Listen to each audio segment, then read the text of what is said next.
Hello everyone, आज है 15 फरवरी और आज इस वीडियो में हम बात करेंगे स्पाइस जेट के बारे में। देखिए, स्पाइस जेट ने आज एकदम से काफ़ी लोगों को सरप्राइज कर दिया और शेयर में तेज़ी आ गई। तकरीबन 10% की तेज़ी आज हमें यहाँ पर देखने को मिली है। शेयर आज के ही दिन में देखे तो 56 रुपीज़ का था, 56। धीरे धीरे ये बढ़ता गया 58 पे आया, ठीक है। लेकिन जैसे ही इनके क्वार्टरली रिजल्ट्स आए, क्वार्टरली रिजल्ट्स एकदम से ये फट गया और 64 पे चला गया ये, क्योंकि सबको हैरान किया है इनके क्वार्टरली रिजल्ट्स ने। प्रॉफिट कमाया है इन्होंने जो एक्सपेक्टेड भी नहीं था।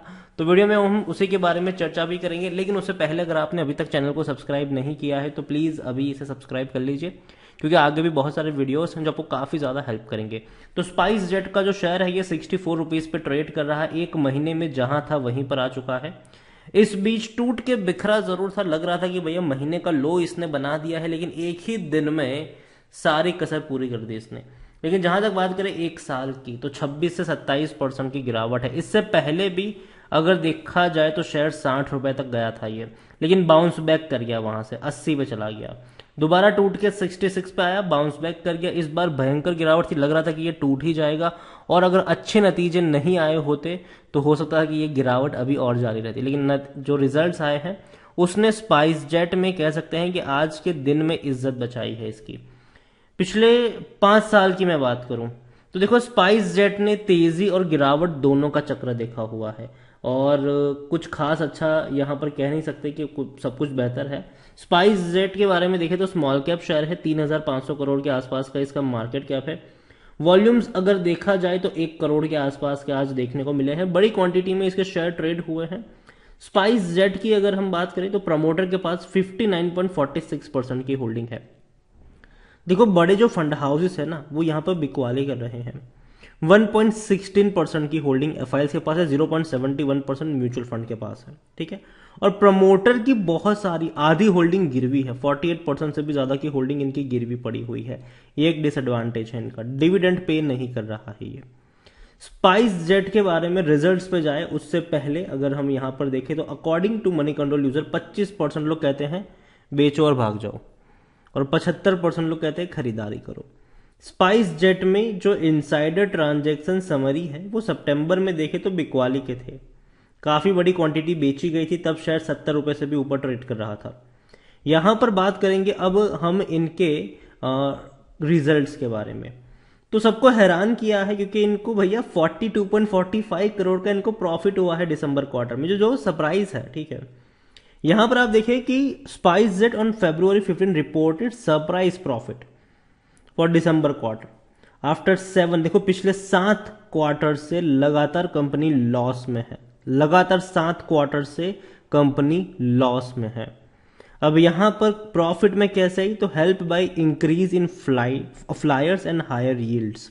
The carrier reported consolidated profit अगर हम देखें तो 42.45 करोड़ का इनको मुनाफा हुआ है, जो पिछले साल 67 करोड़ के आसपास का लॉस हुआ था इनको।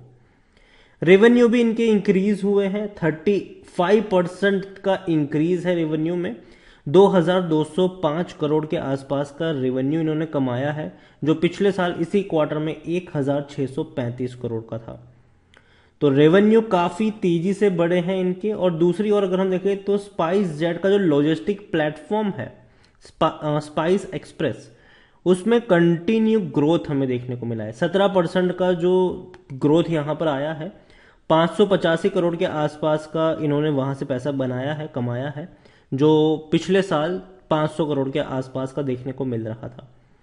तो अच्छी बात है, कंपनी भैया प्रॉफिट में आ रही है। लेकिन लेकिन लेकिन क्या इस एक क्वार्टर के प्रॉफिट पर भरोसा कर सकते हैं कि नहीं, वो सबसे बड़ा सवाल है। देखो, ओमिक्रॉन ने परेशान किया सबको, लेकिन अब हम सब जानते हैं कि ये जो रिजल्ट्स है वो दिसंबर के हैं, तब तक ओमिक्रॉन कुछ था ही नहीं। ओमिक्रॉन ने सबको परेशान किया है जनवरी वाले महीने में, जनवरी फरवरी में काफ़ी परेशान किया है सबको। और ऐसे में जो कह सकते हैं जो रिस्ट्रिक्शन वगैरह है वो अब लगे हैं। मार्च का कैसा रिजल्ट आएगा वो अभी के लिए कहना मुश्किल है। एक क्वार्टर का डेफिनेटली अच्छा परफॉर्मेंस जरूर आया है स्पाइस जेट में, लेकिन अभी भी मैं कहूंगा कि मुझे ये शेयर लॉन्ग टर्म के लिए पसंद अभी के लिए नहीं है। कुछ रीजन है मेरे। सिंपल है कि देखो इनको जो कंपटीशन मिलने वाली है फ्यूचर में वो बहुत बड़ी है।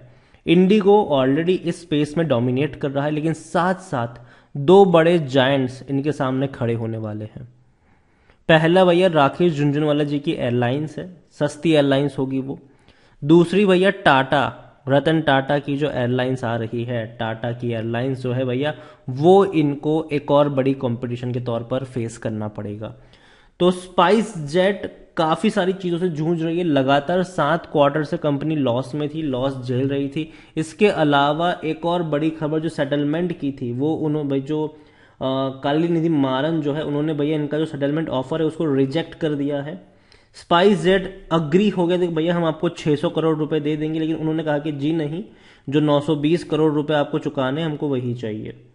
तो यहां पर आप देखेंगे on Monday told supreme court they were not agreeable to the to proposal to settle the dispute with SpiceJet on payment of interest connection with share transfer issue. और लोग को जो कितना ओन करते हैं 920 करोड़ के आसपास का है, ठीक है।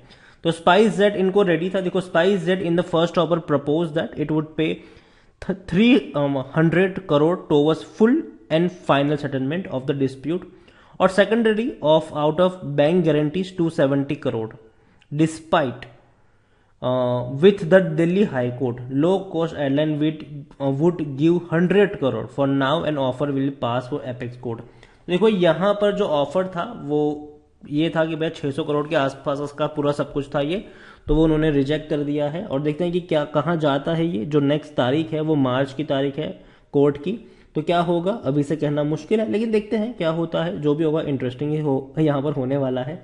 स्पाइस जेट खरीदारी का सही मौका है क्योंकि शायद ओवरबोर्ड जोन में नहीं है, लेकिन रेड फ्लैग यहाँ पर यह भी है कि प्रमोटर की बहुत सारी होल्डिंग जो है वो गिरवी पड़ी है।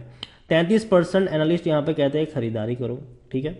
और जहां तक बात है होल्डिंग्स की, तो शेयर होल्डिंग्स की मैं बात करूं तो लगातार यहां पर म्यूचुअल फंड बिकवाली कर रहे हैं, लगातार बेच रहे हैं वो अपने शेयर्स को। सितंबर 2020 में म्यूचुअल फंड के पास 8% की होल्डिंग थी, 8% की। इवन मार्च में भी 3.60% की होल्डिंग थी म्यूचुअल फंड के पास, आज उनके पास हो चुकी है 0.71%। डोमेस्टिक वाले पहले कुछ नहीं थे, लेकिन 0.08% की होल्डिंग अब है। जहां तक बात है एफआईल्स की, 2.12% की जो होल्डिंग थी वो घट के हो चुकी है 1.16%। खरीद कौन रहा है? हम खरीद रहे हैं। 21% की होल्डिंग हमने कर ली अपनी 24 से 25% की। तो बड़े फंड हाउसेस धीरे धीरे बेच के भाग रहे हैं, और दूसरी ओर जो छोटे निवेशक हैं वो खरीदारी कर रहे हैं। सितंबर 2020 क्वार्टर में म्यूचुअल फंड 8% से भी ज्यादा की होल्डिंग लेकर बैठे थे, 8% से भी ज्यादा की, आज 1% से भी कम है। तो देखो स्पाइस जेट डेफिनेटली मैं मानता हूं कि रिजल्ट्स बहुत ही शानदार है, बहुत ही एनकरेजिंग ये वाले रिजल्ट्स हैं, लेकिन देखो हमें ये भी समझना होगा कि जो दिसंबर क्वार्टर था वो एक घूमने वाला रिवेंज टूरिज्म वाला क्वार्टर था, ठीक है। तो वो हमें यहाँ पर ध्यान रखना है। तब ओमिक्रॉन आया नहीं था इंडिया में, और थे भी तो बहुत कम केसेस है, ज़्यादातर कोई खतरा या डर लोगों में था नहीं। लेकिन मार्च के जो रिजल्ट होंगे वो काफ़ी इंटरेस्टिंग होंगे, और वो मुझे लगता है कि उतने पॉजिटिव नहीं होने वाले हैं। दूसरी ओर इनके काफ़ी ज़्यादा डिस्प्यूट भी चल रहे हैं, तो वो कब सेटल होंगे, क्या होगा, वो अभी से कहना मुश्किल है। क्या फैसला आएगा कोर्ट का वो कहना मुश्किल है। स्पाइस जेट मेरे हिसाब से डेफिनेटली यहाँ पर बाई करने का मौका होगा, लेकिन तब जब ये सस्ता मिले। सस्ता अगर ये मिलेगा तो खरीदारी के मौके होंगे, महंगा अगर मिलेगा तो मेरे हिसाब से खरीदारी के उतने बड़े मौके यहाँ पर नहीं। अब सस्ते की डेफिनेशन क्या है? तो सस्ते की मेरे हिसाब से सिंपल डेफिनेशन यही है कि पिछली बार जब कोरोना आया था तो ये जो शेयर था वो आपको मिला था 36 रुपए के आसपास, ठीक है, 36 के आसपास था। वहां से अगर इसने बाउंस बैक भी किया था, जो सपोर्ट बना था वो 50 रुपए के आसपास अच्छा खासा सपोर्ट था, ठीक है। फिर वहां से बाउंस बैक कर गया ये और डबल हो गया, ठीक है। तो दोबारा अगर आपको ये 55 रुपए के आसपास मिलता है, 50-55 के आसपास मिलता है, तो मेरे हिसाब से खरीदारी के मौके हैं। देखो आज तेजी है, हो सकता है कल भी तेजी बरकरार रहे यहाँ पर। अगर मैं ये नहीं कह रहा हूँ कि तेजी नहीं रहेगी, हो सकता है कि बरकरार रहे तेजी, लेकिन एक जो रेजिस्टेंस है वो यहाँ पर बैठा है 70-75 के आसपास, नीचे फेंकेगा जरूर इसको दोबारा। और ये जो अच्छे रिजल्ट्स इन्होंने दिखाए हैं उसका इसका जो नशा है वो 1-2 दिन तक ही रहने वाला है। मुझे लगता है कि उसके बाद वापस से यहाँ पर प्रॉफिट बुकिंग आएगी, और ये जो डिस्प्यूट वगैरह चल रहे हैं वो उतने इंकरेजिंग मुझे अभी के लिए लग नहीं रहे हैं यहाँ पर। तो स्पाइस जेड 50-55 के आसपास मौके हैं, उससे महंगा खरीदने की ज़रूरत नहीं है। मार्केट वैसे भी पैनिक में है, मार्केट वैसे भी पेन में है, और एयरलाइंस के लिए अभी कोई ऐसा कुछ वाव मोमेंट देखने को मिल नहीं रहा है, तो थोड़ा सा संभल के रहिए और हाई प्राइस पे खरीदने की गलती मत करना। नतीजे अच्छे आए हैं ये सोचकर अगर 65-70 में खरीदारी करने गए तो फंस जाओगे। तो वीडियो को यहीं पे एंड करूंगा। पसंद आया हो तो लाइक कर, शेयर कर, चैनल पर अगर आप पहली बार आए तो प्लीज़ सब्सक्राइब करें। स्पाइस जेट के बारे में आप क्या सोचते हैं वो भी आप मुझे कमेंट में लिखकर बता सकते हैं। Thank you.